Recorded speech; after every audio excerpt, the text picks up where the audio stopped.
નવનિયુક્ત town PI Vasava અને town police staff દ્વારા ધાર્મિક તહેવારોની ઉજવણી પૂર્વે ફૂટ પેટ્રોલિંગ યોજ્યું હતું। આગામી સમયમાં મહોરમ, તાજિયા અને હિન્દુ તહેવારો ઉજવવા પૂર્વે પોલીસ સ્ટાફ દ્વારા શહેરના વિવિધ શહેરોમાં ફૂટ પેટ્રોલિંગ, ફ્લેગ માર્ચનું આયોજન કર્યું હતું। બોટાદ ટાઉનના નવનિયુક્ત પીઆઈ વસાવા સહિત પીએસઆઈ, પીએસઆઈ હેડ કોન્સ્ટેબલ અને કોન્સ્ટેબલ સહિતના સ્ટાફ સાથે બોટાદ ટાવર રોડ, શાક માર્કેટ વિસ્તાર, આવડા ગેટ, ભાવનગર સર્કલ સહિતના વિસ્તારોમાં ફૂટ પેટ્રોલિંગ યોજાયું હતું।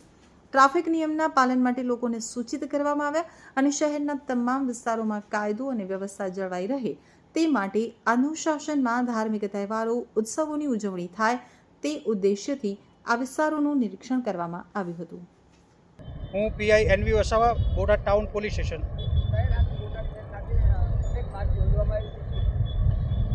આગામી આવનારા દિવસોની અંદર આવતા ધાર્મિક તહેવારો અનુસંધાને બોટાદ શહેરમાં કાયદો અને વ્યવસ્થા જળવાઈ રહે તેમજ બોટાદ શહેરના જાહેર રસ્તાઓ તેમજ બજારોમાં ટ્રાફિકની સમસ્યા ન થાય તેના માટે આજે Botad town police station staff સાથે ફૂટ પેટ્રોલિંગનું આયોજન કરવામાં આવેલ હતું।